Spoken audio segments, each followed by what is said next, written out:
Muito bem. Uma alegria estarmos juntos, estarmos juntas, fazendo essa noite de estudos mais feliz, né? Nós vamos começar com a prece inicial.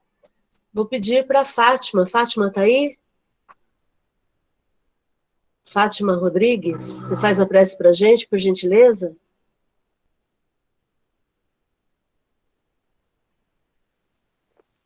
Faço sim. Ok. Amado Jesus, benfeitores espirituais, colaboradores espirituais benfazejos do GEO, agradecidos por mais uma oportunidade de estudo. Estamos aqui de coração aberto e inteiros para mais essa alegria de podermos nos aprimorarmos nesse estudo, nos melhorando a cada dia. Que estejamos aptos, de mente aberta, para recebê-los e praticá-los em nossa caminhada, nos esforçando ao máximo para seguir os passos de Jesus, sendo justos, caridosos e cientes do nosso papel como encarnados, de nos melhorarmos a cada instante, que sejamos felizes em aproveitar esse momento ao máximo e nos melhorarmos de acordo com nossas condições, para que quando for o momento de sairmos dessa sintonia, desse momento terreno, possamos sair dele melhores do que quando entramos. Gratidão, sejamos todos beneficiados por mais esse estudo. Que assim seja.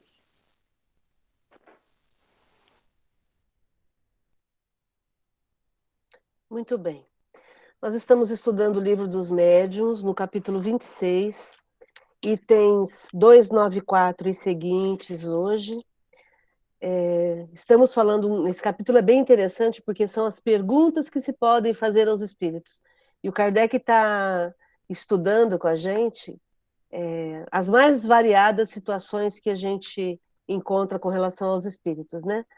Então, hoje nós vamos ver sobre perguntas sobre invenções e descobertas. É um capítulo curioso e quem sabe hoje a gente consegue terminá-lo, né? Quando a gente chegar ao final do livro dos médiuns, a gente vai fazer o que a gente faz há muitos anos no GEOL. A gente vai voltar lá do começo e vamos estudar novamente o livro dos médiuns, que é assim que a gente aprende, né? Estudando Kardec todos os dias, até a gente não aguentar mais, não tem problema.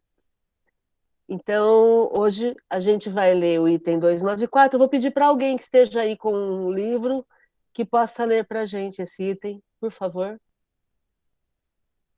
Vou compartilhar aqui em PDF para quem não tem.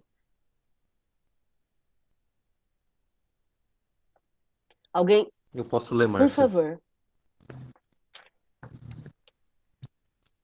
Item 294. Sobre as invenções e descobertas. Podem os espíritos guiar os homens nas pesquisas científicas e nas descobertas? A ciência é obra do gênio. Só o trabalho deve ser adquirida, pois só pelo trabalho é que o homem se adianta no seu caminho. Que mérito teria ele se não lhe fosse preciso mais do que interrogar os espíritos para saber tudo? A esse preço, qualquer imbecil poderia tornar-se sábio. O mesmo se dá com as invenções e descobertas que interessam à indústria. Há ainda uma outra consideração, e é que cada coisa tem que vir a seu tempo, e quando as ideias estão maduras para receber. Se o homem dispusesse desse poder, subverteria a ordem das coisas, fazendo os frutos brotassem antes da estação própria. Disse Deus aos homens: tirarás da terra o seu alimento com o suor do teu rosto. Admirável figura que pinta a condição em que ele se encontra nesse mundo. Tem que progredir em tudo, pelo esforço, o trabalho. Se lhe dessem as coisas inteiramente prontas, de que lhe serviria a inteligência? Seria como o estudante cujos deveres outro faça. Continua? Vamos comentar. Você comenta para a gente? Posso. dada a pergunta, né, podem os espíritos guiar os homens nas pesquisas científicas? Eu acho que muitas das pesquisas elas são intuídas, mas ele esclarece, Kardec, o espírito esclarece aqui, através do Kardec, que intuir é uma coisa, mas guiar passo a passo não deve ser feito, porque o trabalho do homem é próprio. Sem o esforço, sem a dedicação e sem o estudo, não serviria de nada o progresso, não serviria de nada a pesquisa, porque o objetivo dela é progredir, e o progresso só se atinge pelo trabalho. Esse é o entendimento que eu tirei dessa questão. A gente já discutiu no GEOL a questão da intuição. A intuição está disponível para todos, no sentido de que eu desenvolvo a capacidade de ter intuição e os espíritos jogam para a gente a inspiração, né? Então, o tempo todo, eu e vocês somos bombardeados, no bom sentido, somos inundados por boas ideias, é, é, por boas, acho que a palavra é essa mesmo, boas ideias. E aí, eu é que tenho que desenvolver a minha intuição para eu captar isso que os espíritos estão inspirando para mim e para todo Perfeito. mundo, para mim e para todo mundo, né? Então aí entra exatamente a questão do esforço, porque a gente já discutiu no GEOL, por exemplo, o fato da cura da AIDS ter sido desenvolvida por dois grupos de estudos em separado, um na Europa e outro nos Estados Unidos. E aí, quase ao mesmo tempo, as duas equipes de pesquisadores, dentro da medicina, dentro da biologia, dentro da ciência, descobriram uma forma correta de tratar e curar a AIDS. E isso a gente vê a todo momento. Estamos vendo agora com relação à pandemia. Vimos com relação logo que começou a pandemia, os grupos que fizeram a leitura do DNA do vírus, do Covid.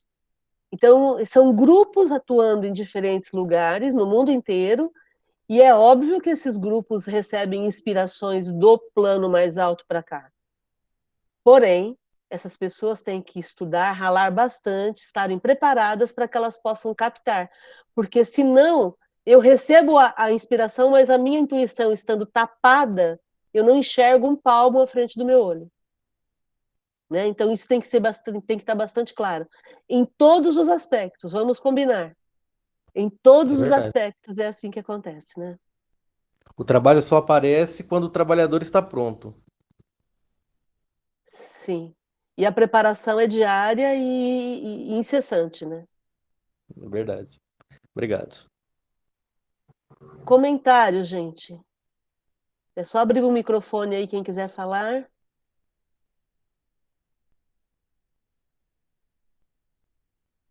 Algum comentário? Ah, eu quero comentar também com relação ao avião, né?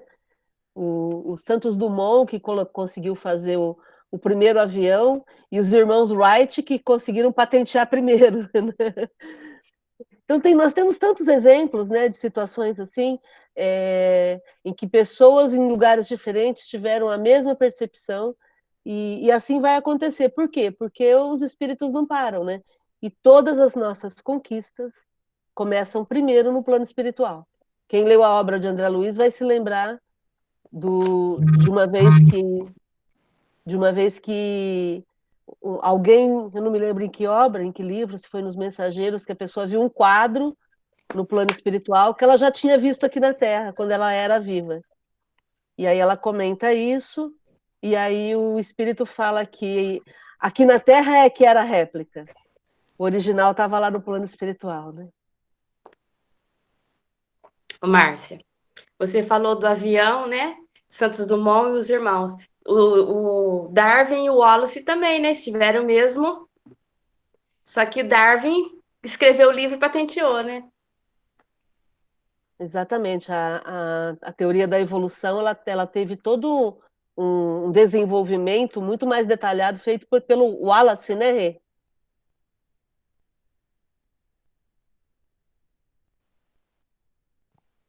Isso, o Wallace. Wallace. Eu não sei o nome dele inteiro, eu sei que é o Wallace alguma coisa. Mas o Wallace, ele era espiritualista, né? E ele foi boicotado pela Academia de Ciências de Londres e por isso as ideias dele foram refutadas. E o Darwin acabou também fazendo a mesma pesquisa e hoje a gente fala da teoria da evolução de Darwin e muitas pessoas nem conhecem o Wallace, nunca ouviram falar, né? Que foi um biólogo tão brilhante quanto, acho que era biólogo, mas ele era tão brilhante quanto Darwin, né? E é isso. Comentário, gente.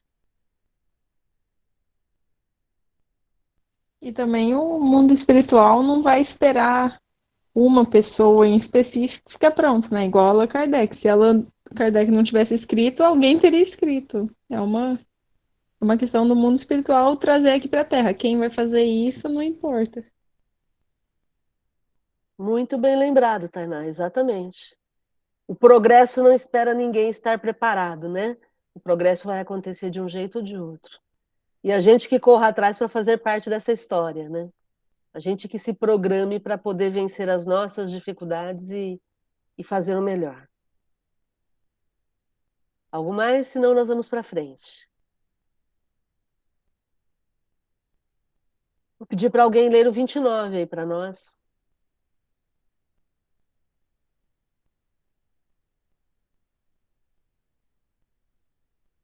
Eu leio, Márcia. Vamos lá. 29.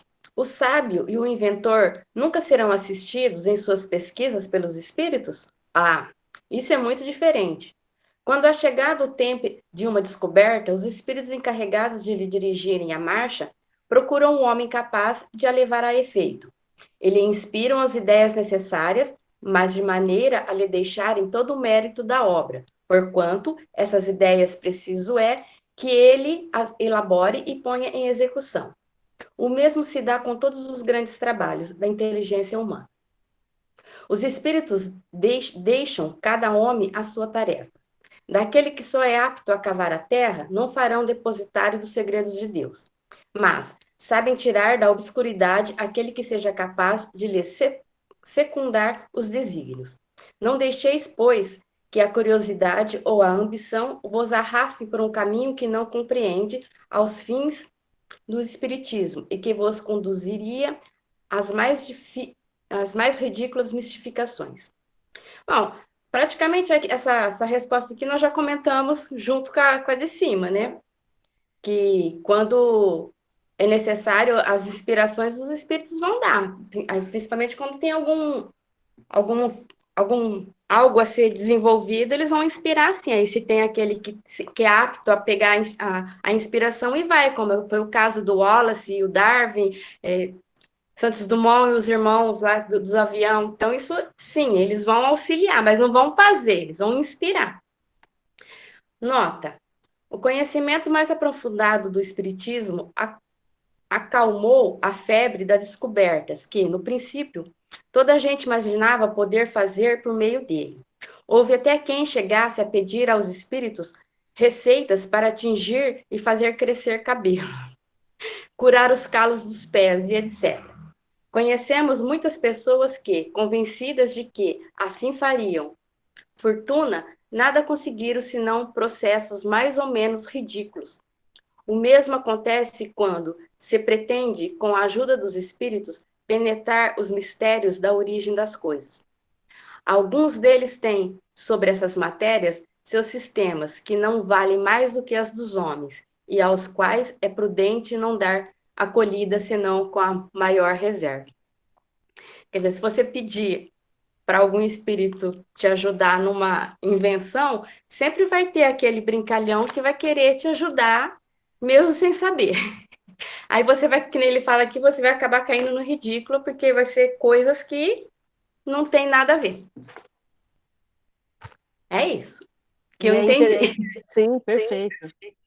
E é interessante a gente pensar o seguinte: vamos supor que você tenha algum conhecimento específico numa área e você precisa conversar com alguém sobre essa área. Então, por exemplo, sobre marcenaria. Você é marceneiro e precisa falar sobre marcenaria com alguém. é muito importante que você procure um outro marceneiro para conversar.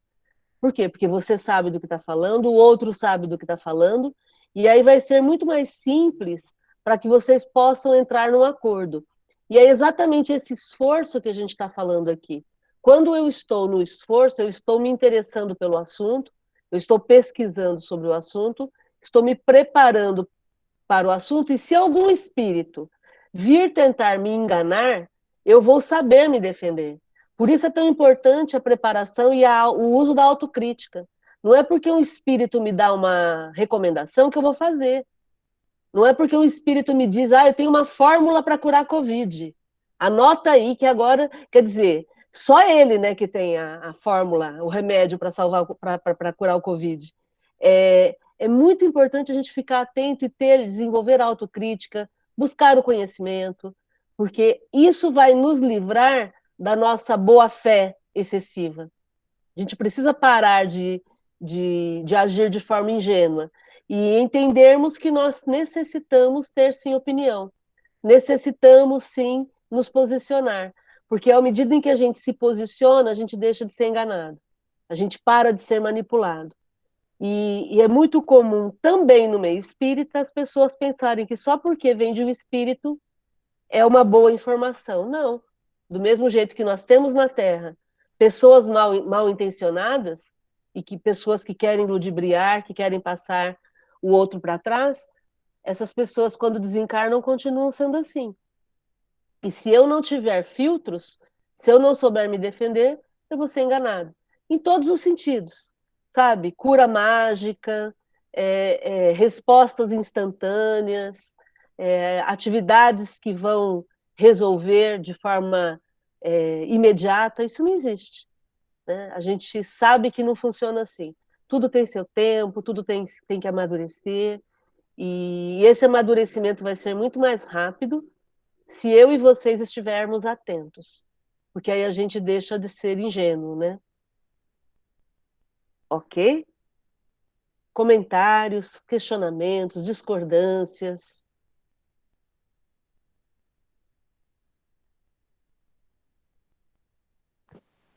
Eu lembrei, você lembra daquele que frequentava o GEOL, Emerson, né, que ele chamava? Que ele trabalhava com Sim, a maquinário lá de impressão, né?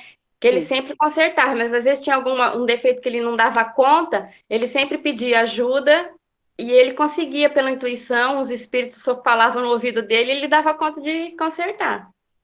Mas é porque ele entendia a máquina. Ele só Muito, ficava na dúvida de alguma coisa e ele sempre tinha a intuição dos espíritos. muito. E aí também entramos nós, né? Todos nós podemos pedir o suporte, o concurso dos espíritos para nos orientarem. Por quê? Porque se eu tenho merecimento, se eu estou me preparando, eu posso ter uma assessoria, né? Eu acho, Márcia, que a gente, independente de pedir ou não, recebe essa intuição o tempo todo. Eu tenho convicção, eu tenho certeza absoluta de que no meu trabalho eu sou extremamente intuído em diversas ações que pratico, entendeu? Diversas decisões que eu tomo, eu tenho certeza que são intuídas, independente de eu a solicitar ou não. Sim, e aí se você tem a vigilância, se você pratica a vigilância, e se você se esforça no sentido de se informar, mesmo quando você é intuído sem pedir, você vai ter o seu juízo de valor. Porque isso é Sim, importante a gente colocar. O juízo de valor é a sua opinião sobre algo. É sim. importantíssimo nós desenvolvermos o juízo de valor e procurarmos buscar esse amparo em termos de orientação, porque aí também, Ficou muda, Márcia. porque aí a gente foge dos nossos próprios julgamentos errados.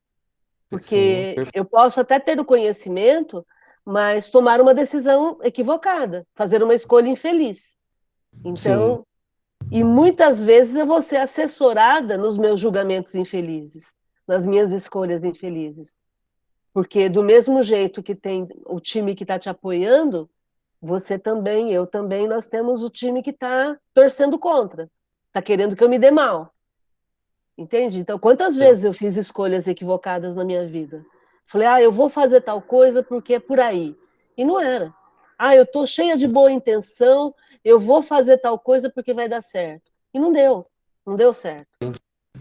Entendi, perfeito. Né? Então, por isso o juízo de valor é sempre importante, porque no juízo de valor é a minha consciência atuando, é a minha consciência agindo. E lá no fundo, eu sei quando eu estou pisando na bola. Eu sempre falo isso na quarta-feira. Né? Ninguém precisa de um dedo acusador. Eu sei quando eu piso na bola, eu sei quando não está legal, eu sei quando eu faço uma escolha inadequada, quando eu estou indo por um caminho que não é muito bom. E é importante eu ter esse bom senso para poder assumir o controle, e mesmo que tudo indique que vai por ali, eu não vou. Não vou por quê? Porque eu confio em mim, eu sei que não vai. Pode ser bom agora, mas vai ser ruim depois. Né? Entendi. A gente aprendeu isso na Academia da Felicidade com Ururaí. Né? Aprender a prestar atenção no que eu sinto em termos de emoção quando eu tomo um passo, quando eu decido alguma coisa. Quando eu decido ir por um caminho, prestar atenção em como é que eu me sinto. Porque se eu me sinto desconfortável, Tem, para tudo. tem coisa errada, né? Tem coisa errada e isso não vai acabar bem. Então, eu fico muito focada no que eu sinto. Eu recomendo isso para vocês. Quando eu como alguma coisa que me faz mal, eu sempre lembro tudo que eu comi e presto atenção em como eu me sinto. Quando eu tomo alguma decisão que me faz mal, eu também fico repassando na minha mente todas as decisões que eu tomei e percebo como eu me sinto. Porque esse alarme que toca aqui na região do peito, ele é infalível. Ele sempre vai tocar. Então, se tem alguma coisa que você escolheu, que você fez, que não está suando muito bem, pare, recapitule, faça uma revisão e retome o seu caminho, né? Porque sempre tem jeito. Ok, gente? Comentários?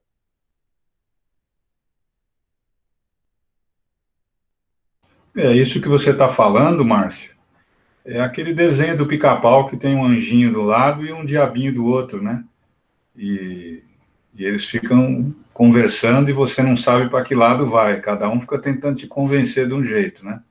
Talvez sejam os espíritos bons e os espíritos maus. Aí é você que vai decidir também para que caminho você vai seguir, né? É uma decisão, no final das contas, a decisão é nossa, né? Talvez você tenha uma intuição, mas a decisão final, eu acho que é só nossa, né? Sim, Jorge. E jogar essa decisão para os espíritos é um erro. É uma escolha equivocada. Por quê? Porque, no fundo, é a minha consciência que vai me indicar o que é melhor, o que é pior. E se eu fico jogando para os espíritos, eu vou ser manipulada por eles, né? Exatamente isso. Tem uma frase que é conhecida, eu não me lembro certinho da frase, mas diz assim, é um provérbio, né? Que diz que eu tenho dentro de mim dois lobos. Um lobo que me faz pensar que vai dar tudo certo, que eu vou conseguir, que eu vou encontrar os caminhos e tudo mais. E um outro lobo que me diz que nada vai dar certo, que está tudo perdido, que não tem jeito. Qual que vai sobreviver dentro de mim? E aí a resposta é muito simples: aquele que eu alimentar. Porque são lobos, precisam de alimento, e se eu alimentar a ideia de que vai dar tudo certo, que eu vou conseguir, que eu vou encontrar uma forma, um caminho, pronto. E quantas vezes a gente passa por isso na vida, né? Eu não sei vocês, mas quantas vezes a gente passou por situações tipo assim, não, agora não tem mais jeito, agora acabou, agora eu cheguei no fim da linha. E aí a gente vai continuando um dia de cada vez, dando mais um passo, seguindo em frente. E aí lá na frente, 2 meses depois, 2 anos depois, 20 anos depois, você olha e você fala assim, puxa vida, passou. Né? E a gente está vivendo isso agora. Né?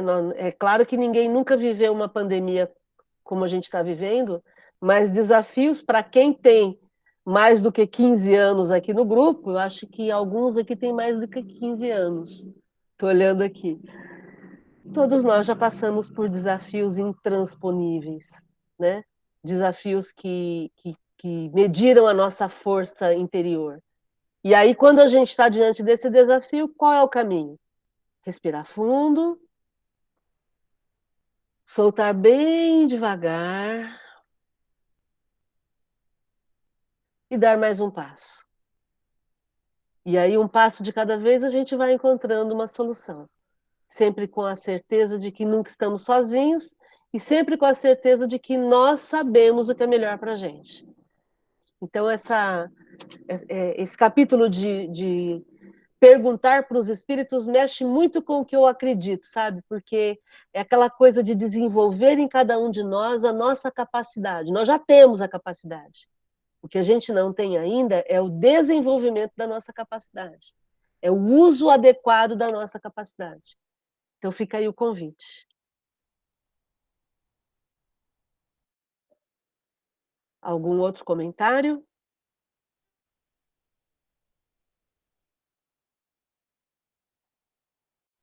Então vamos para frente. Quem lê para a gente o 295? Quem não leu ainda?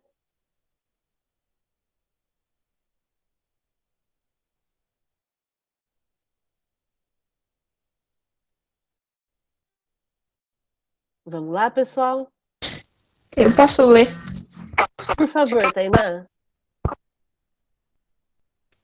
Calma aí que tá complicado que eu tô aqui no celular. 295. Sobre os tesouros ocultos. Podem os espíritos fazer que se descubram tesouros?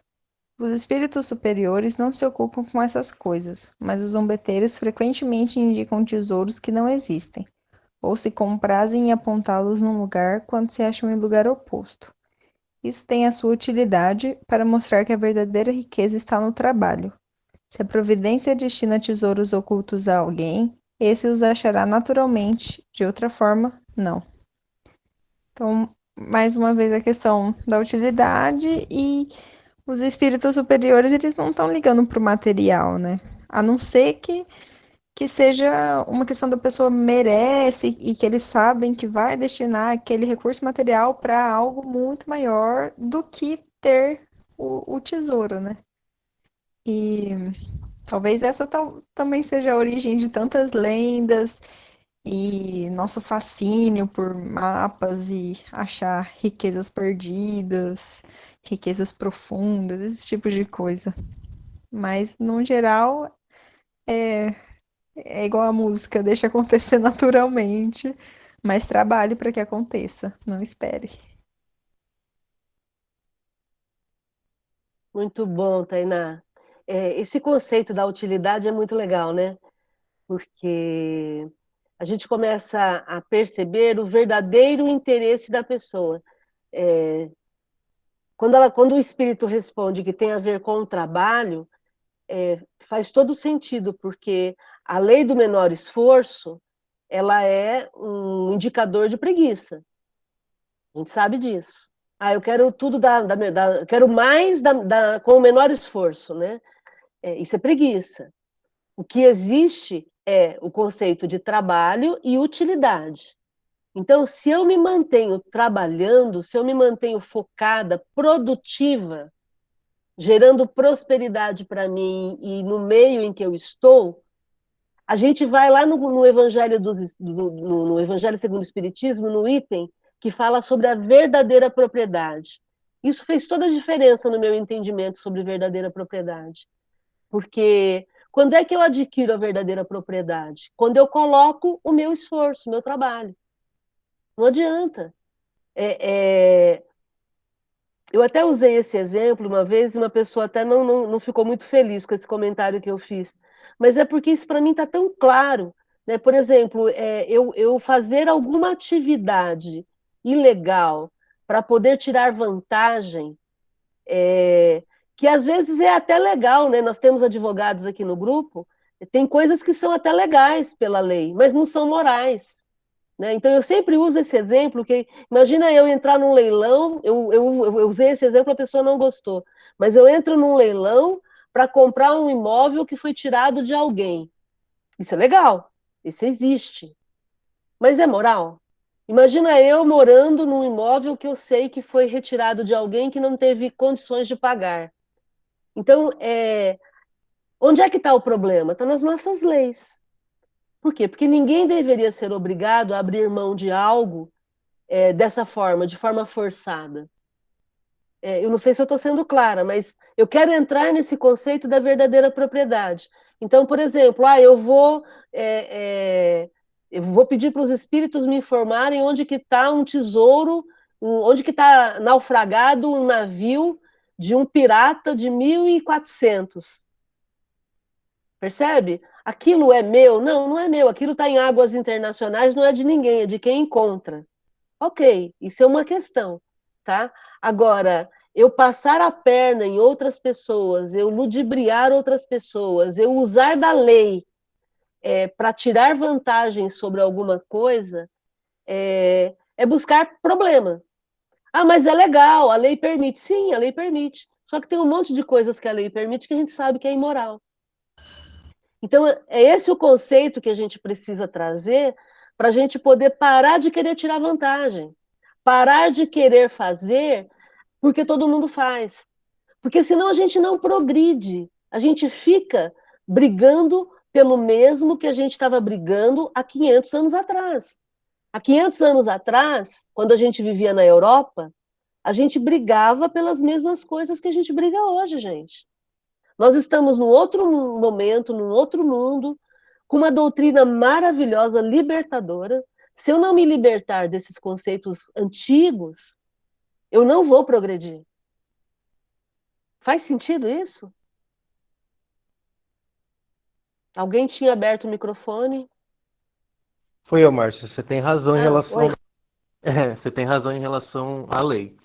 A gente tem um conjunto de regras que, muito embora sejam juridicamente possíveis, elas não são moralmente aceitas. Então, assim, por quê? Porque foram desenvolvidas por pessoas com interesse, pessoas que vivem no mercado de ordem financeira, né?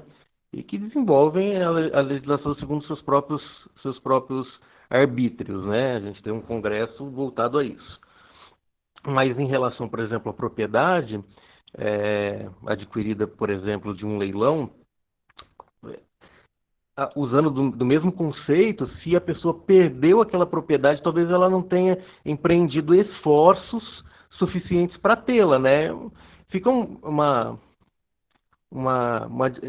é difícil fazer essa avaliação, né?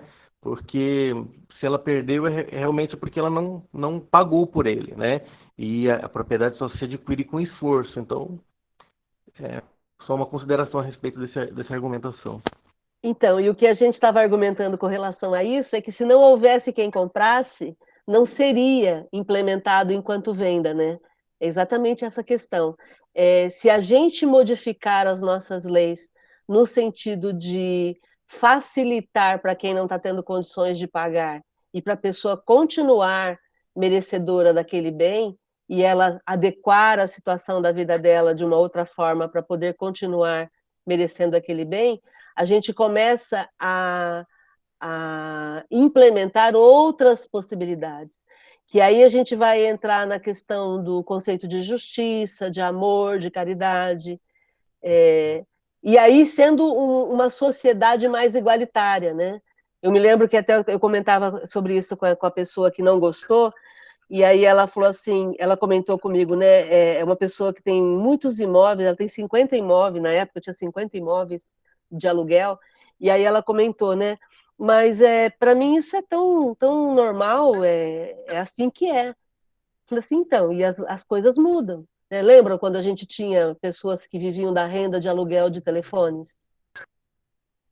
Vocês se lembram disso? Né? E de repente a lei mudou, né? E aí a gente tem uma nova realidade onde hoje a linha telefônica ela pode ser acessada por muito mais pessoas de uma forma igualitária.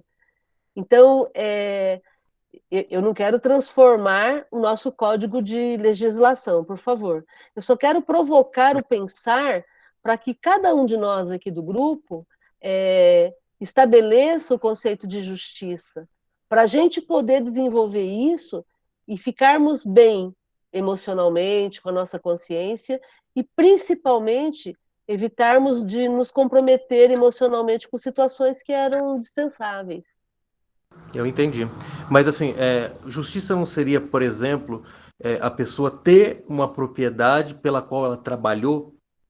Não seria esse o conceito de justiça que é esboçado no Livro dos Espíritos, por exemplo? Sim. E no Livro dos Espíritos também está colocado que quando eu entro no conceito de cobiça, vira algo sem fim. E aí, então, eu sempre quero mais. E a gente começa a perder o pé com relação ao do quanto eu necessito para viver. Quanto que eu preciso ter para viver. Porque se a gente tem os bens na Terra de forma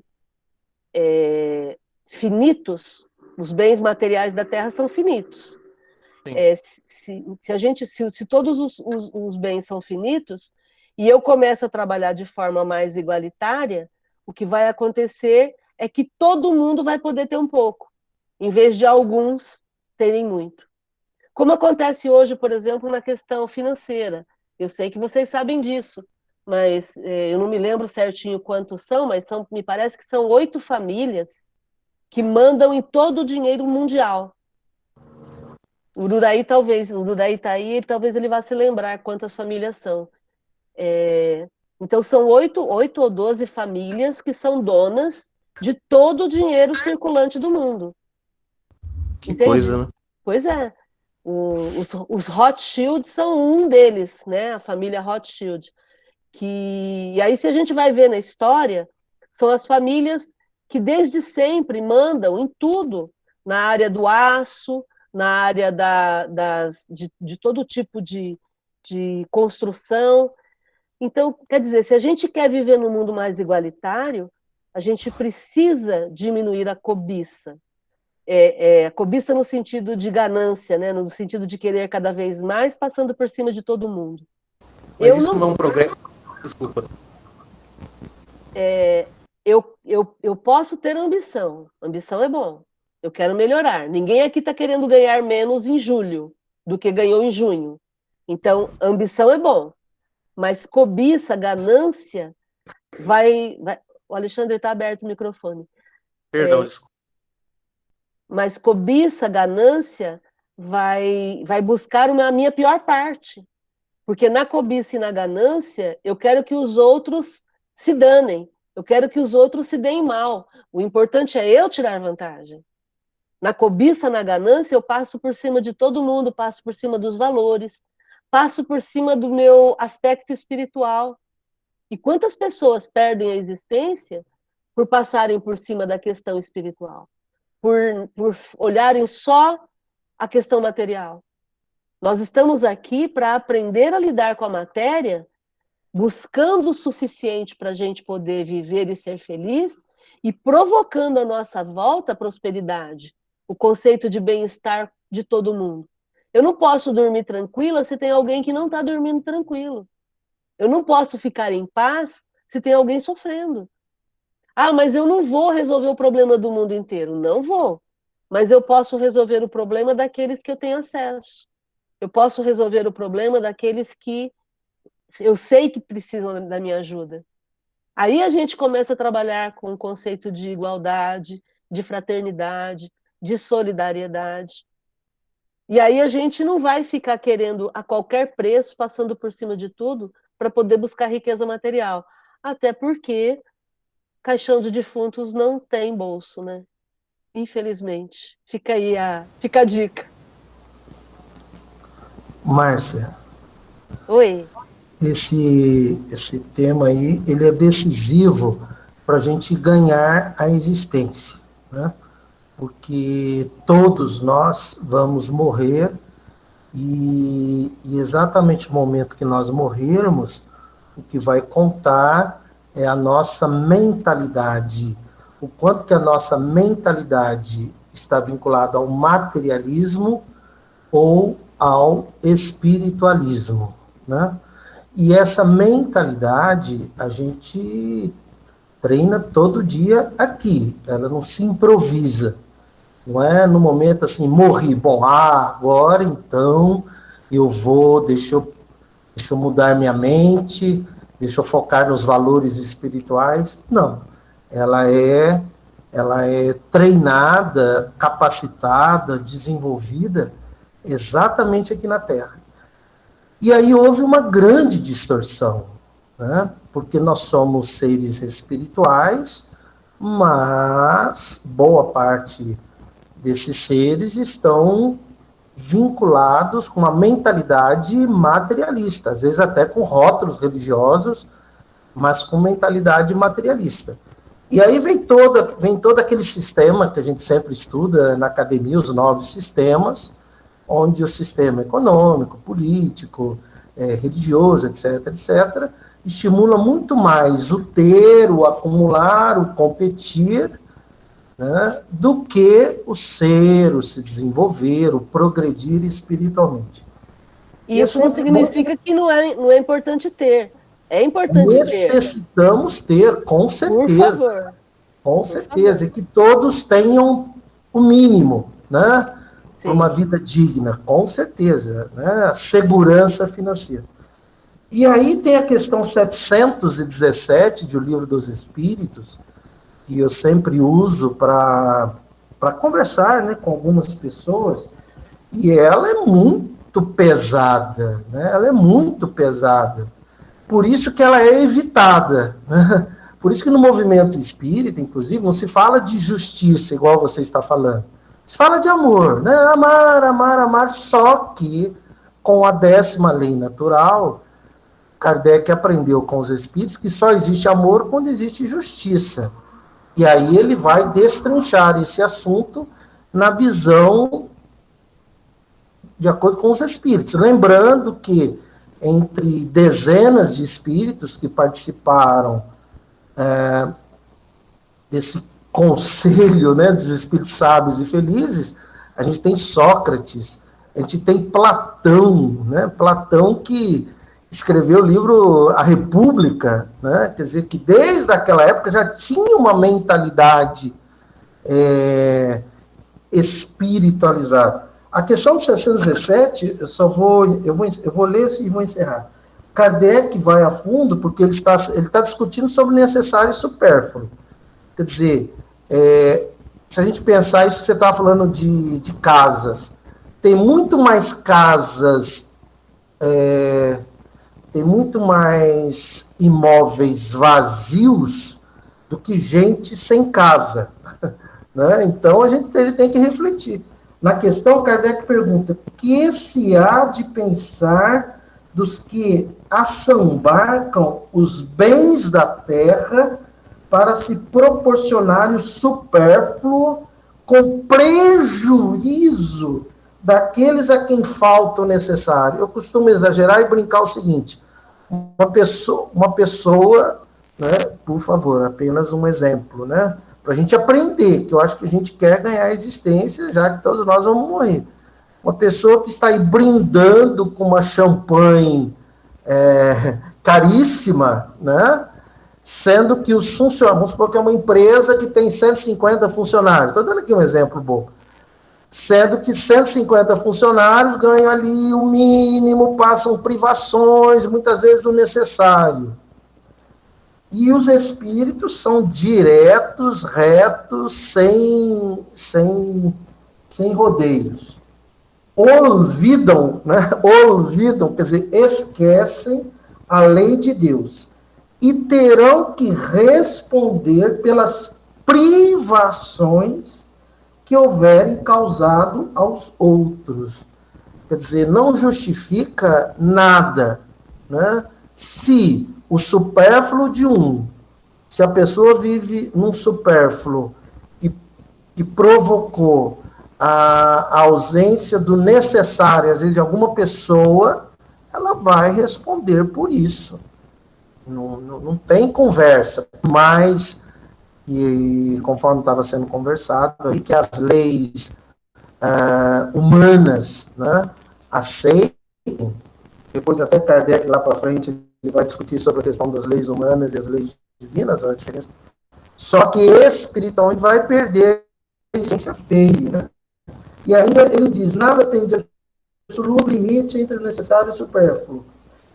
Parará, parará, lá na frente ele diz, os que vivem à custa das privações dos outros exploram em seu proveito os benefícios da civilização.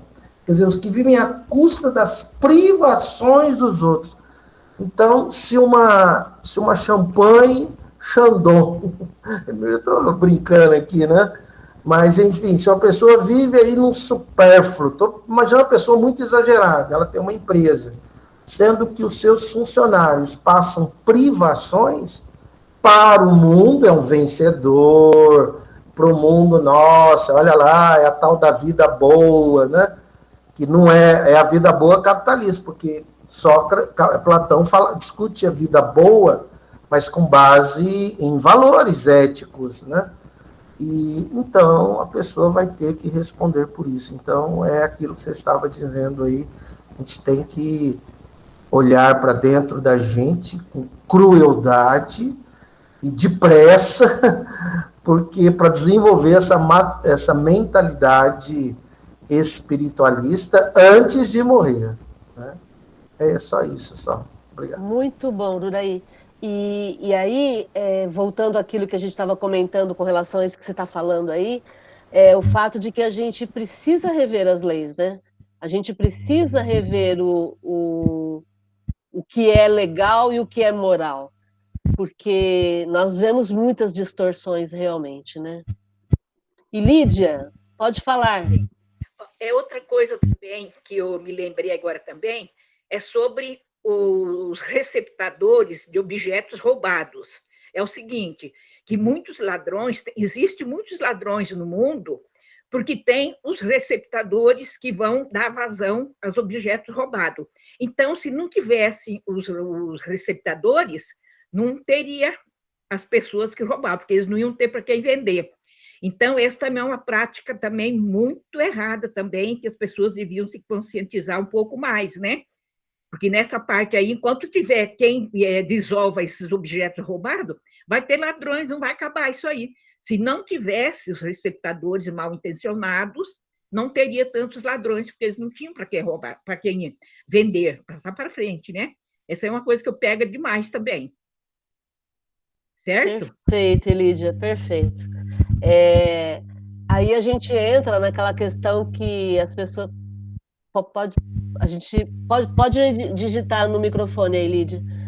Aí a gente entra na questão do levar vantagem, né? Quantas pessoas querem levar vantagem? Né? E aí é o aspecto moral que nós falamos, né? Pode até ser legal algumas práticas, mas será que é moral? E mais do que isso, será que eu me sinto bem fazendo aquela prática? Será que eu me sinto em paz com a minha consciência fazendo aquilo? Então fica aí o convite para a gente pensar sobre essa questão, né? Gente, eu estou vendo o pessoal, às vezes, olhando, comentando, querem falar alguma coisa, querem participar? Por favor. Eu queria fazer uns comentários. Primeiro que acho que esforço não pode ser uma unidade de medida se não existe equidade de oportunidades, né? Porque se você pensar, o esforço para ter uma propriedade. A casa que eu tenho foram meus pais que conseguiram, e aí já tá no meu nome, né? Uma parte no testamento. Eu me esforcei para ter essa casa? Não, nem um pouco. Então é muito difícil a gente falar sobre esforço para pagar algo também quando a pessoa tem zero. Então imagina uma pessoa na rua um morador de rua que não é uma vida luxuosa, que não escolhe estar lá, tá bom? E aí, como que começa a procurar emprego? Como que vai fazer uma entrevista se não existe o dinheiro do transporte, se não existe um lugar que oferte higiene, etc e tal. Enfim, mas nem vou entrar nisso, que senão falo muito. Um outro comentário que é voltando, na verdade, à pergunta, né, do que a gente leu agora dos espíritos, é que agora eu tô fazendo uma mochilinha por Portugal. Isso é uma das vantagens dos países que definitivamente respeitaram uma quarentena e fecharam o comércio, e não tem o Bolsonaro como presidente também, né? Uma vantagem. E aí eu percebi que eu meio que eu perdi a. Acho que Portugal perde a beleza quando você sabe a custo do que foi feito, né? Então, existem muitas igrejas imensas, muitos prédios imensos assim, fenomenais nas estruturas, detalhes, tudo. Só que aí quando você vê as placas e aí você vê a época, e geralmente é depois de 1500, você pensa, quantas pessoas morreram no tráfico de escravos? Quantos índios morreram para obter o ouro? E aí perde a graça, né? Então, acho que a consciência política aí tirou um pouco da beleza da minha mochilinha, mas é algo muito reflexivo, é algo que eu não deixo de pensar, né? Que vem aí dos tesouros, que a pergunta falou sobre os tesouros que não são nossos, né? E aí vem essa questão, né? O que eles chamam aqui de expansão de território, na verdade, foi o massacre da nossa população. E da população africana também, né? Enfim, foi isso. São esses meus comentários.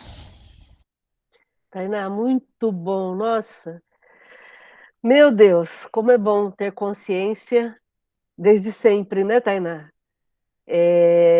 Para quem não sabe, a Tainá está lá em Lisboa, em Hoje eu tô em Portugal. Porto. Está em Porto, olha aí, cidade tecnológica, que legal.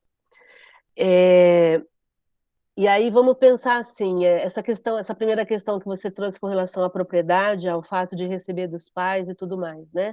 É exatamente por isso que a gente precisa discutir no Espiritismo a necessidade de pensarmos em justiça social, porque não faz sentido eu achar que estou fazendo caridade se eu não sou uma incentivadora de mais justiça social. Se eu me acho mais privilegiada, e está tudo bem, eu não me preocupo com as diferenças entre eu e o outro. A gente sempre vai ter que trabalhar nesse sentido, a gente sempre vai ter que falar sobre isso, e a gente vai ter que entender que, enquanto espíritos somos iguais, mas enquanto encarnados existe muita desigualdade, e desigualdade perpetuada desde sempre, seja com relação ao sexo, seja com relação à raça, seja com relação ao trabalho, seja com relação a tudo, né?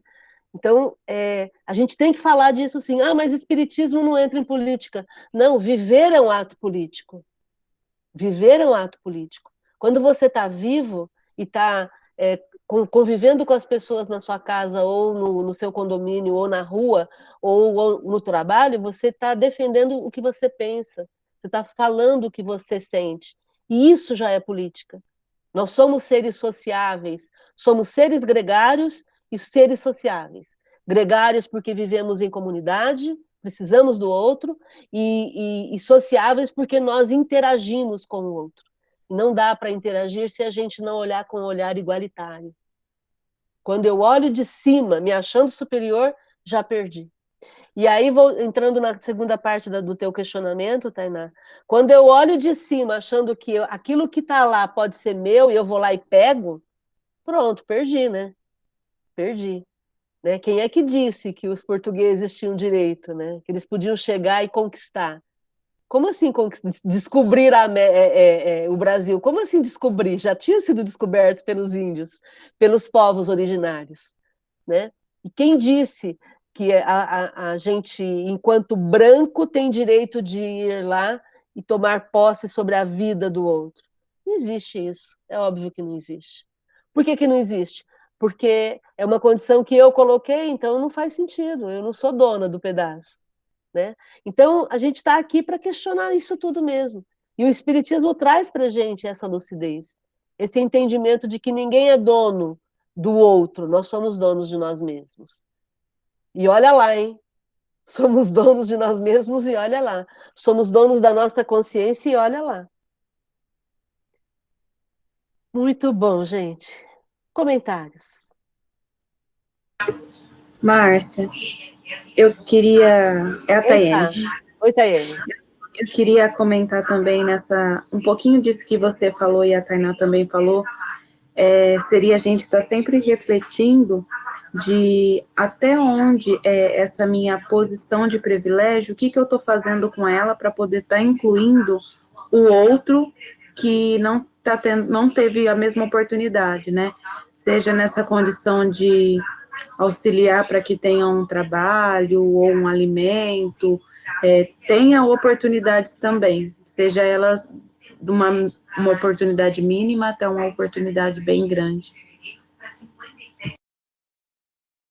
Sim, porque aí eu parto para a ação, né, Tayane? Essa é a ideia. A gente fala... Oi? Isso, a ação, né? Sair daquela zona de conforto, né? Eu tenho esse privilégio. E o que eu estou fazendo com ele, né? Eu só estou usufruindo ou eu estou agindo para que outro também compartilhe disso? Eu vou lembrar a vocês que, com relação à verdadeira caridade, nós temos no Evangelho um exemplo do óbolo da viúva, e quando aquela senhora que era viúva, que estava com a filha, e vai lá e tira do que ela tem, do que ela precisa para sobreviver, e ela dá para a caridade, os espíritos comentam exatamente isso, que quando eu tenho supérfluo e eu auxilio alguém, eu estou auxiliando do meu supérfluo. Agora, quando eu não tenho o suficiente e ainda assim eu ajo auxiliando quem precisa, mesmo não tendo o suficiente para mim, mas repartindo o pouco que eu tenho, aí eu estou fazendo a verdadeira caridade, porque aí eu estou fazendo a fraternidade universal. Se somos todos fraternos, tem lugar para todo mundo. Se somos todos com uma mentalidade fraterna, todos são incluídos. Eu não me sinto melhor do que ninguém. Eu não me sinto mais preparada do que ninguém. Tem espaço para todo mundo poder crescer e poder ser quem é, né? Que é esse conceito de incluir. E se eu tenho uma posição de privilégio, eu vou usar essa posição de privilégio que eu tenho para poder provocar o pensar nos outros, que ainda não pensaram. Porque durante muito tempo eu era tapada mentalmente para certas questões. E achava que estava tudo bem, que era assim mesmo. Hoje está bastante claro que, por mais que eu faça nessa encarnação, nunca vai ser o suficiente. Por quê? Porque tem tanta desigualdade, tem tanta limitação, que por mais que eu fale, propagandeie, ensine, e estude, e incentive, sempre vai ter alguma coisa a mais para fazer. Então, que bom a gente poder usar o conceito do Espiritismo, que bom a gente poder usar o entendimento do Espiritismo para trazermos uma ideia de igualdade de oportunidades para todos, como a Tainá falou e a Tayene também está falando. Provocar a melhoria para quem precisa, provocar a melhoria para quem eu posso provocar. Porque todos nós temos um campo de ação, caso você não tenha se dado conta ainda, né? Você tem um grupo que você influencia. A tua palavra, a tua voz, ela chega, ela tem um alcance para um grupo de pessoas. Então, se a gente puder propagandear, se a gente puder falar de forma mais igualitária e mais inclusiva, a gente vai estar provocando a melhoria das pessoas que vivem ao nosso lado. Comentário, gente. O pessoal está quietinho hoje. Márcia, fazer um comentário em cima também, em cima do que a Tainá comentou, né? De novo, uma provocação, né? Eu acho que a gente começa a entrar muito na questão não só espiritual, mas na questão política, né? Então, imagine, por exemplo, uma sociedade utópica, onde, por exemplo, os pais da Tainá trabalhassem a vida toda, construíssem uma casa bacana, e quando eles falecessem, o governo chegasse e falasse assim, em nome da fraternidade, a gente vai pegar essa casa, que teoricamente seria a sua, a gente vai dividir com as pessoas que não têm moradia. E você vai lutar para construir uma outra casa. E assim por diante, quando você falecer, a sua casa que você construiu também vai ser dividida entre as pessoas que não têm casas. Será que essa é uma sociedade correta? Será que esse é um plano que vai dar certo em nome da fraternidade? Aí a gente começa a cair muito próximo do comunismo, né? Então, em nome de uma coletividade, vamos dividir o que você tem com todos. Então, você resolve um problema e acaba criando outro. Então, essa questão, não é uma questão tão simples assim. Eu acho que a gente passaria meses, anos, assim como vários filósofos fizeram, e a gente não vai chegar a uma resposta. Eu não sei se felizmente ou infelizmente o capitalismo é o menos pior sistema que a gente pode conviver, né? A gente não chegou ainda num sistema fraternal. É que nem eu estava falando para a Malu aqui. A gente vai ter que viver, eu acho que mais umas 20 gerações para poder chegar num mundo onde o dinheiro não seja a coisa mais importante, acumular riquezas não seja a coisa mais importante, pensar em deixar para os filhos não seja a coisa mais importante. Então, acho que vai demorar muito ainda para a gente se livrar desse sistema onde nós vivemos, né? Que é o sistema capitalista em que tudo é voltado para o acúmulo, infelizmente. Posso comentar rapidinho? Pode. Tá, desculpa.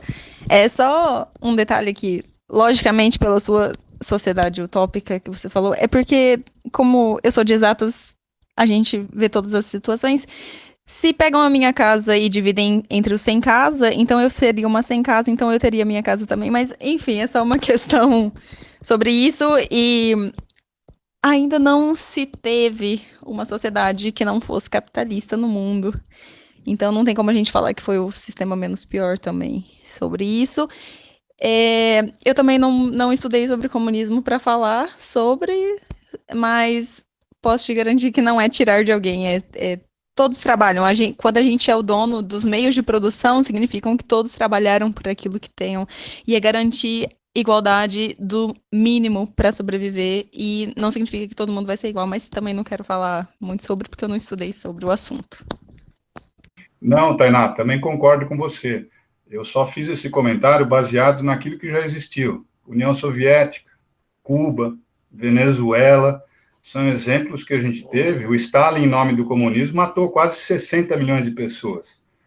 O Mao, na China, a gente acha que ele foi um herói, porque tem o rosto dele lá, né, na China, enfim. Mas quem leu a biografia do Mao e todos os pensamentos dele, o resultado foi catastrófico. Para ele chegar onde a China está hoje, 70, 80 milhões de pessoas morrendo de fome ali, né? Então, o espírito do Mao, o espírito do Stalin, esses caras, eu não sei onde é que eles estão agora lá em cima, mas eles não devem estar num lugar muito bom, mesmo com todas as boas intenções que eles tinham em relação à população deles, né? Em dividir tudo de forma igualitária. Eu fiz esse comentário baseado no que a gente já viu aí. Que nem eu falei, eu acho que o capitalismo não é o melhor. O problema é que eu não consigo ver algo diferente, né, do que a gente está vivendo aqui. Eu só quero comentar uma questão, que é o fato de que... tá, Aurelei, já. Você fecha o microfone aí, senão vai dar microfonia. Eu só quero comentar que o capitalismo, da forma como a gente conhece hoje, é isso que a gente estava discutindo aqui com relação à acumulação cada vez mais, né? A acumulação, o capitalismo, da forma como a gente conhece, com esse acúmulo sem fim, não deu certo. Não deu certo e gera essa insatisfação na gente. Por quê? Porque quem tem um mínimo de bom senso e de consciência, quando passa pela rua e vê alguém dormindo na rua, não fica bem. Eu não consigo ficar bem sabendo que tem alguém que está passando dificuldades de fato, né? Então, é nesse sentido que a gente quer trazer aqui para a discussão do grupo, e não uma discussão fútil, uma discussão de eu acho e você acha, mas uma discussão de transformação da nossa ação. O que eu posso fazer para ser mais justa? O que eu posso fazer para usar todo esse conhecimento espiritual que eu estou tendo, esse entendimento do espírito que eu estou tendo, para que eu possa ser mais justa nas minhas ações e para que eu possa me mobilizar para ser mais igualitária, embora a gente viva num sistema capitalista que é bastante agressivo. Então, eu posso viver num sistema capitalista sendo uma pessoa boa, sendo uma pessoa que pensa de forma igualitária, sendo uma pessoa que me preocupo, sendo uma pessoa que divido de forma sensata. Então, é essa discussão que a gente quer trazer, para que a gente possa se transformar e encontrarmos qual vai ser o sistema ideal para a gente no futuro. Claro que não vai ser esse ano, não vai ser o ano que vem, mas se todos nós começarmos a pensar nesse sentido, eu tenho certeza que a gente começa a influenciar o ambiente em que a gente vive, para que a gente seja mais justo, né? O Duraí... Só antes de não interromper do Duraí, eu só quero deixar uma coisa clara, tá? Eu não defendo nem o capitalismo nem o comunismo. Eu acho que os dois têm mais defeitos do que qualidades, né?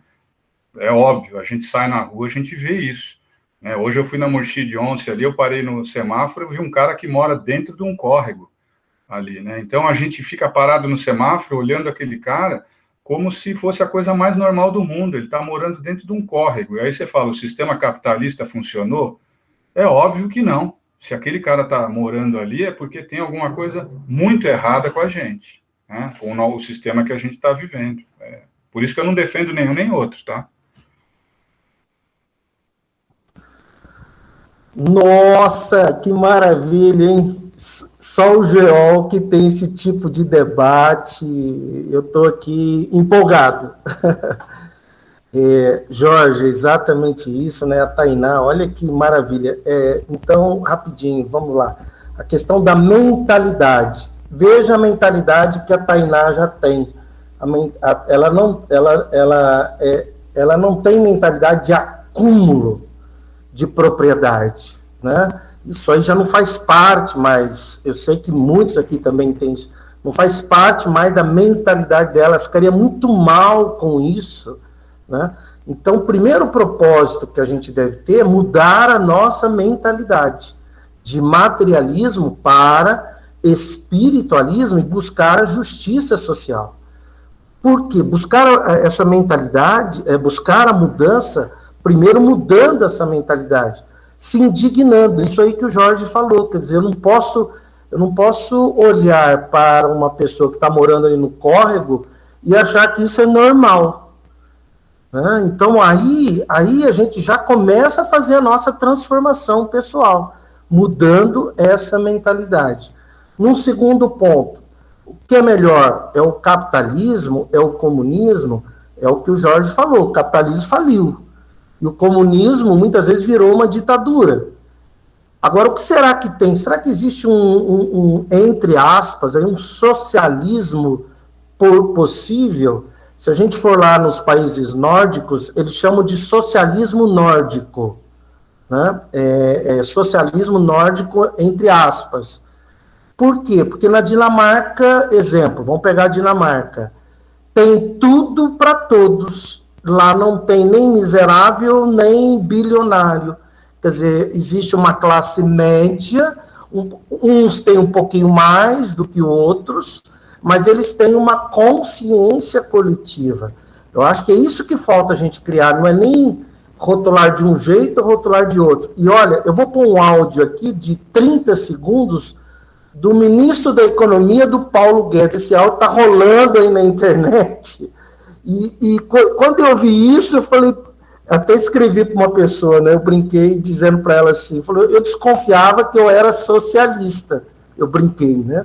Mas agora eu tenho certeza que sou, o Paulo Guedes confirmou isso. Veja, a fala que eu vou pôr aqui é do Paulo Guedes, o atual ministro neoliberal formado na Universidade de Chicago, onde lá se formam os maiores ditadores do capitalismo no mundo, né? A ditadura capitalista vem lá de Chicago, onde Paulo Guedes se formou. Como está no Instagram, às vezes a fala vai começar... peraí, deixa eu ver se... Bom.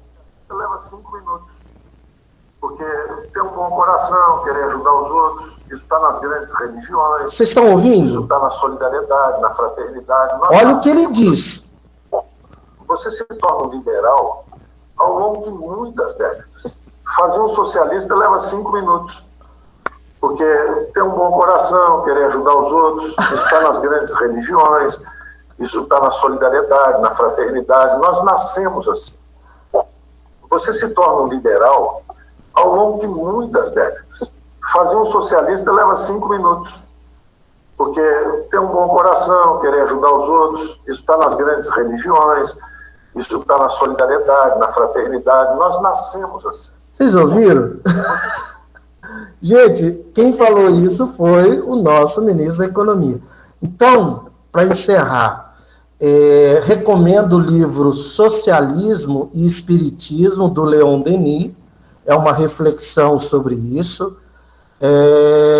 O que a gente deve mudar é a nossa mentalidade, né? Porque a Tainá vai responder pela mentalidade dela, o Jorge pela mentalidade dele, eu pela minha mentalidade.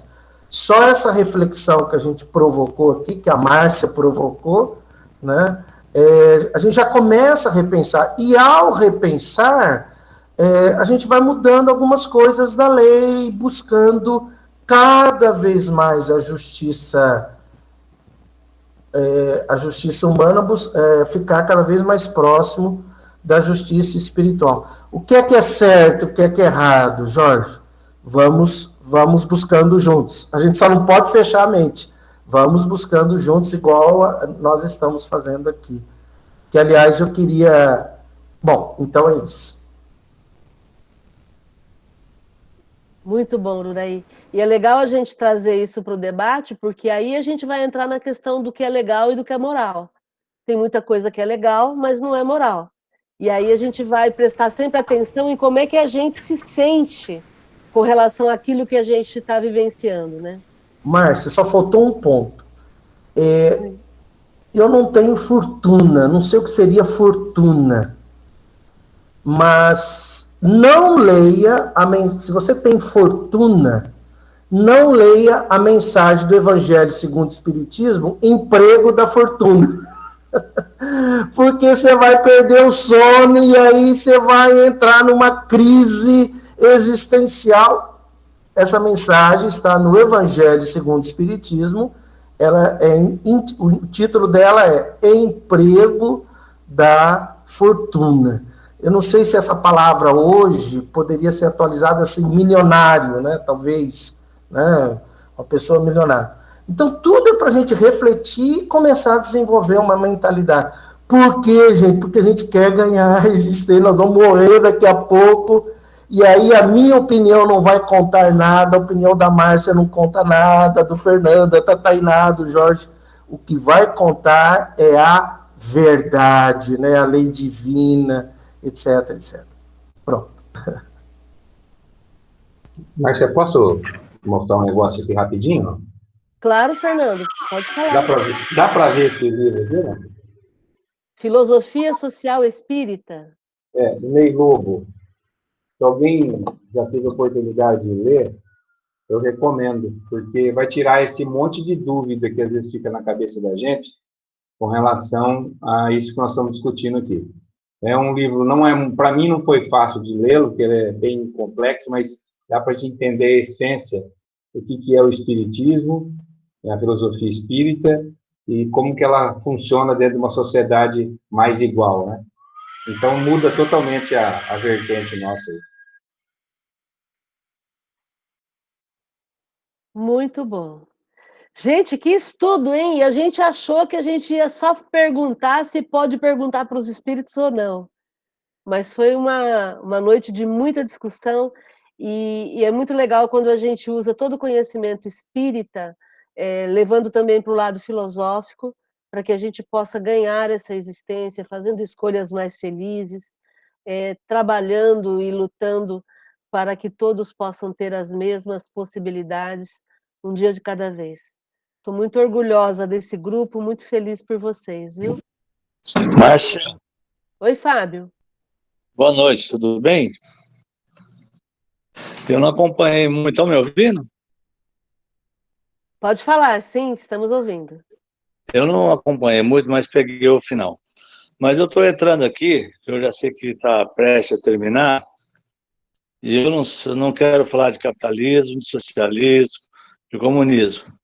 Eu quero só aproveitar essa oportunidade para te parabenizar e desejar a você muita saúde, muita luz, muita paz, e dizer para você que eu sou muito grato por tudo que eu aprendi aí com você, com o pessoal do GEOL, e eu não poderia deixar, você vê, eu não tenho entrado muito, mas hoje, como um dia especial, não poderia deixar de entrar e dizer essas pequenas palavras. Talvez um pouco, não sei se seria a hora errada ou não, mas para mim é a hora que eu achei oportuna para poder dizer isso. Poderia dizer no seu particular, mas faço questão de dizer, na presença de todos, meus parabéns, muita saúde, muita felicidade e gratidão por tudo. Gratidão, Fábio. Gratidão, campeão. Vamos juntos, cada vez mais felizes, fazendo a nossa existência valer aqui, né? Gratidão, viu? Pelo carinho, pelo respeito, pela confiança. Eu posso fazer um comentário? Claro, Maria de Fátima. É assim, que nem tá vendo essas discussões todas, né? E que nem o Ururaí falou do emprego da fortuna, né? Eu não tenho fortuna, mas acredito que você não precisa ter uma fortuna, uma herança, para que você possa fazer alguma coisa. Isso você, que a gente possa fazer alguma coisa hoje. Então, não precisa esperar ter fortuna. Eu, dentro do pouco, mas para mim muito, que eu tenho, né? Eu tenho condições de ter uma faxineira. Um exemplo bobo. Tenho condições de ter uma faxineira. Nessa pandemia que a gente está de isolamento e tal, eu cortei a faxineira.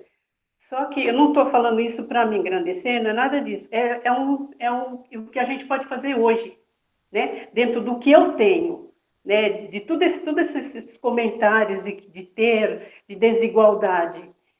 O que ela não está vindo, mas eu estou pagando como se ela tivesse vindo. Uma outra que aí você critica aquele que não faz. Não, não é o outro, é você.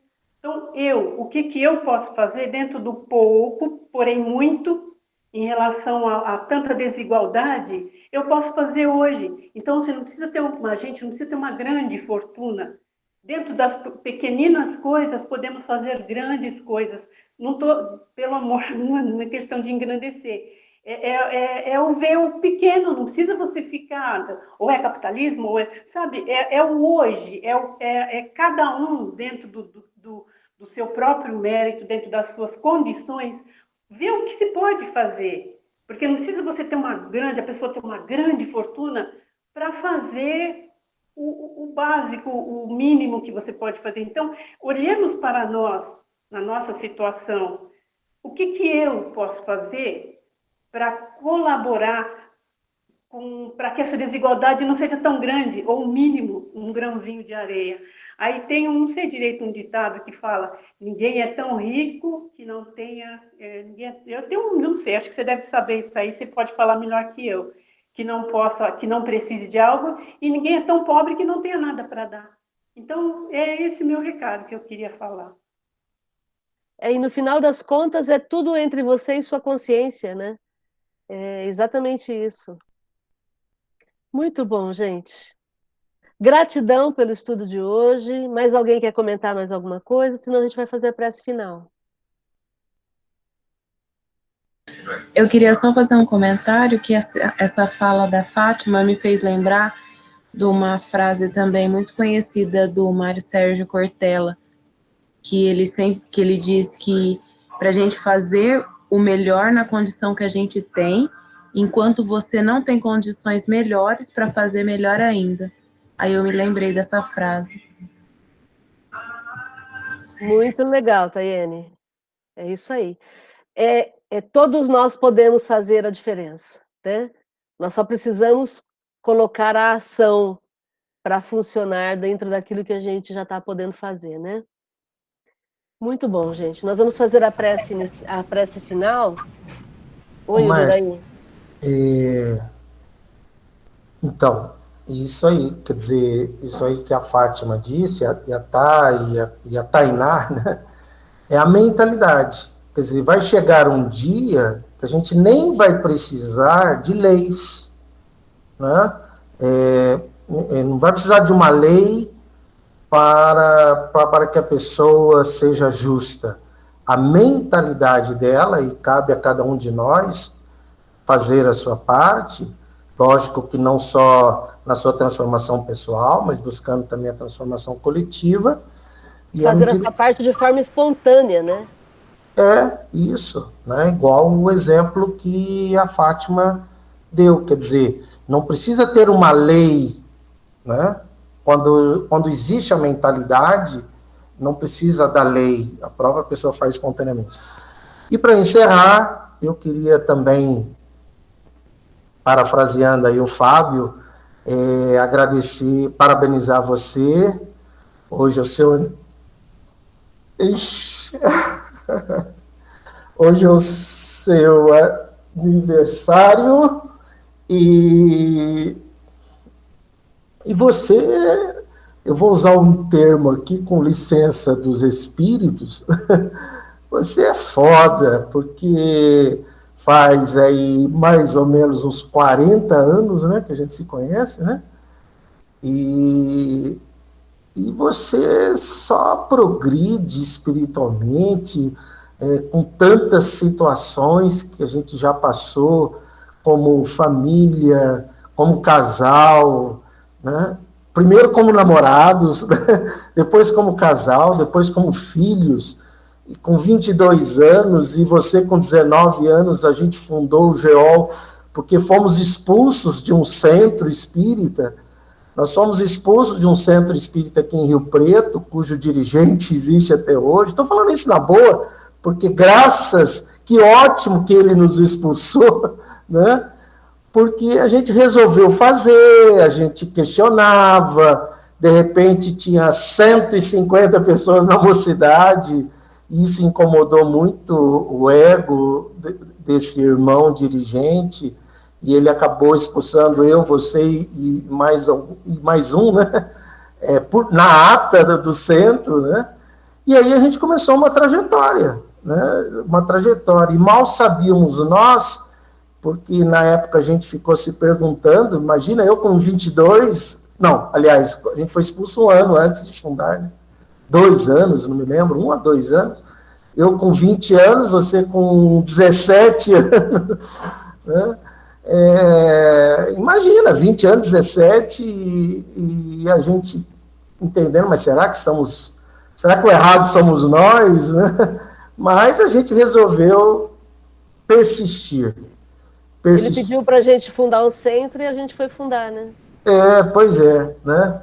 Se vocês querem fazer desse jeito, caiam fora daqui, vão fundar um centro, vocês, ok, gratidão, a gente é muito grato a ele, porque...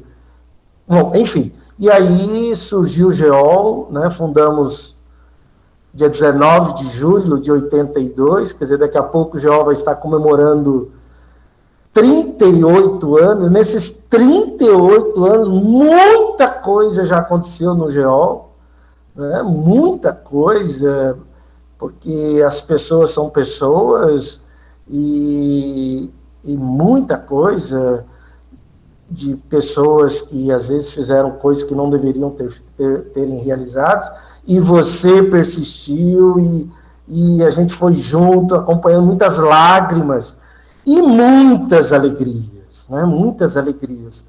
No começo, muito suor também, né? Porque você subiu num caminhão para ajudar a descarregar tijolo, e passávamos lá sábado e domingo fazendo lá o fundo do GEOL, no braço mesmo, né? Foi mesmo no braço.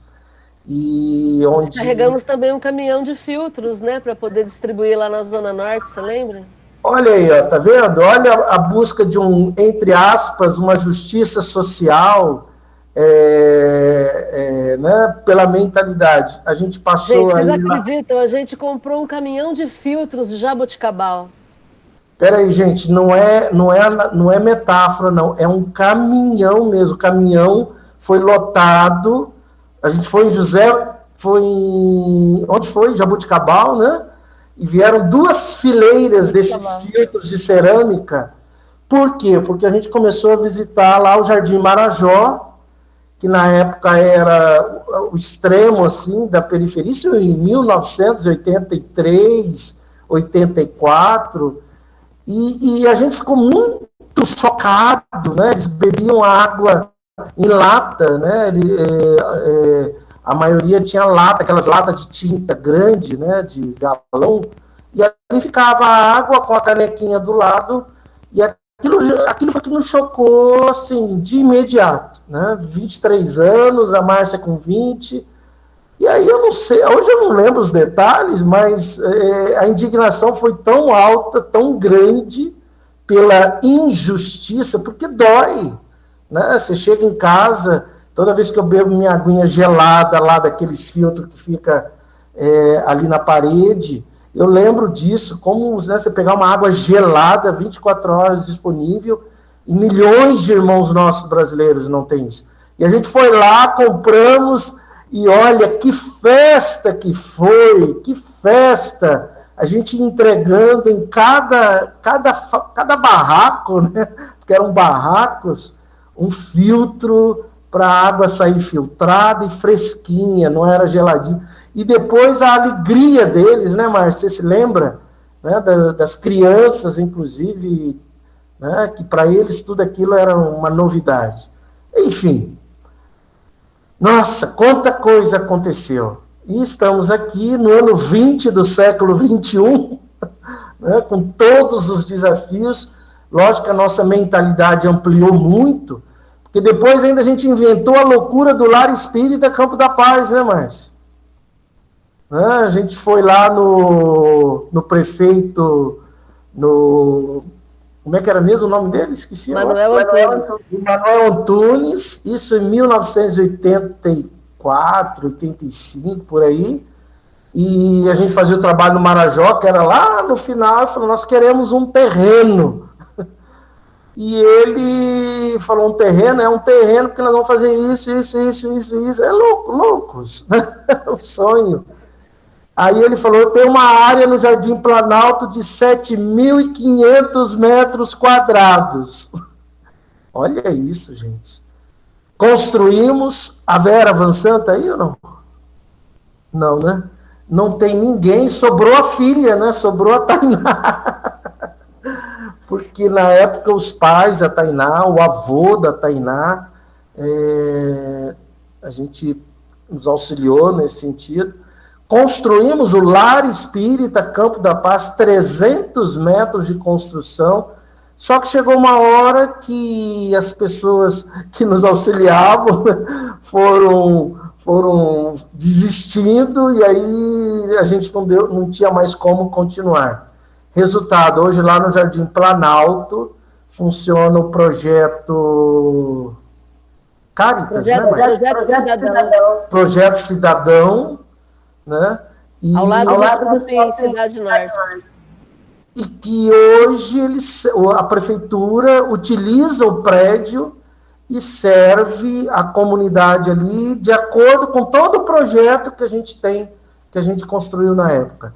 Mas com o Lar Espírita Campo da Paz, o que a gente aprendeu é desenvolver, nós ampliamos a mentalidade de justiça social. Sim, por favor, nós necessitamos distribuir a marmita, né, conforme diz aquela primeira dama aí do governador que diz que a gente tinha que parar de distribuir marmita. Sim, nós necessitamos dar a comida e, ao mesmo tempo, fazer o possível para mudar as leis, porque pobreza é uma construção. Hoje eu tenho plena consciência disso.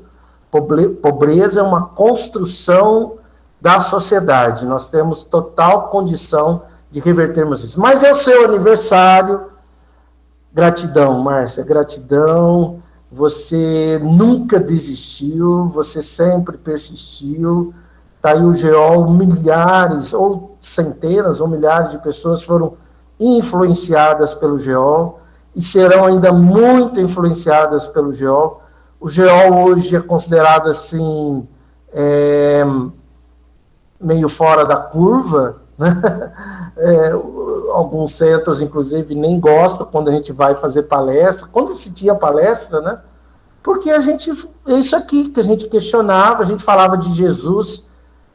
Quando a gente falava, olha, Jesus amou porque foi justo. Quando entrava no tema da justiça, gerava desconforto e não convidava mais a gente para fazer a palestra, né?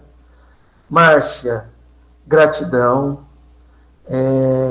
O Fábio foi muito feliz ali em lembrar. Eu tenho certeza que todos agora gostariam de te abraçar e agradecer por tudo. Sinta-se amada por todos nós e valeu a pena. Todas as gotas de suor e todas as lágrimas, mas muitas gargalhadas, né? Rimos muito e vamos rir muito ainda, com certeza. Gratidão. E que seja o início da fase mais feliz de sua vida. Gratidão. Parabéns. Muito bom, gente. Gratidão pelas palavras do Iraí. Vamos em frente, um dia de cada vez. Tomara que venham mais 30 e tantos anos e mais 40 anos e vamos em frente, fazendo a nossa parte, né? Sou muito grata pela oportunidade da gente estar juntos e nesse propósito, né? E o tema de hoje me inspira, é exatamente isso. Essa inquietude que a gente tem que ter para que a gente possa fazer a diferença onde a gente estiver. Ok? Vamos fazer a prece então. E hoje eu vou pedir para eu fazer a prece. Quero que a gente se imagine lá no Geol, no Jardim do Geol, envolvidos pela atmosfera do centro, um ambiente onde sempre a gente procurou incluir as pessoas. Então quero pedir a todos que se sintam, né, naquele ambiente, naquele lugar, envolvido pelos espíritos amigos que nos orientam, que nos incentivam todos os dias, que a gente possa então, com essa sensação, com essa vibração no nosso peito, que a gente possa agradecer. Gratidão, Jesus, pela oportunidade de estarmos juntos. Gratidão, Jesus, por acreditar no nosso potencial, por acreditar que nós podemos fazer melhor, que nós podemos fazer a diferença onde estivermos, independente das nossas condições pessoais, condições financeiras, condições intelectuais, condições espirituais. Todos nós somos importantes. Todos nós contamos. Todos nós podemos, sim, incentivar um pouco mais, provocar a mudança, melhorar um pouco mais e fazermos a diferença do jeito que dermos conta. Por isso, Jesus, te agradecemos imensamente pela possibilidade de termos a lucidez do estudo que nos amplia a visão e nos favorece. Nos favorece para que possamos fazer escolhas mais acertadas, principalmente preocupados com o bem-estar de todos. Que possamos, com a nossa vida, com a nossa existência, nos dedicarmos a sermos mais justos, a sermos mais presentes, a sermos mais conscientes. Que a nossa vida seja uma homenagem a Ti, Jesus, que nunca poupou esforços para tornar as nossas vidas melhores. O Senhor sempre se preocupou com todos. O Senhor sempre incluiu a todos. Que nós possamos nos espelhar no Teu exemplo. Gratidão, Jesus. Gratidão, Geol. Gratidão, amigos. Que possamos ter uma noite maravilhosa. Fiquem bem, se cuidem. Gratidão, viu? Amém. Gratidão, Márcia. E parabéns. Felicidades, Márcia. Parabéns, Márcia. Felicidades. Parabéns, Obrigada, Márcia. Obrigada. Parabéns, Márcia. Boa noite. Boa noite. Parabéns, Márcia. Você tem feito. Obrigada, gente. Parabéns, Márcia.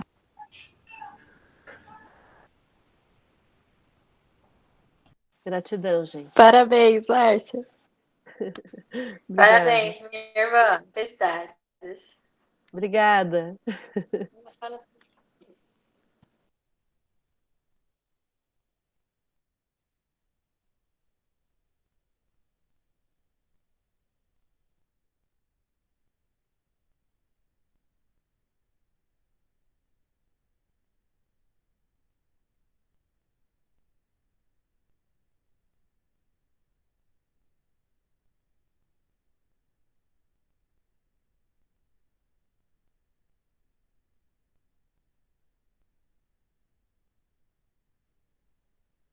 Obrigada, gente. Gratidão, filha. Felicidade para você por tudo que você tem feito por todos nós. Obrigada, mãe. Obrigada, pai. Você Um beijo seja para muito você, feliz. filha. Hã? Seja feliz. Tchau, Obrigada. Boa noite. Beijo. Boa noite, Márcia. Felicidade mais uma vez. Boa noite. Obrigada. Tchau, tchau. Tchau. boa noite.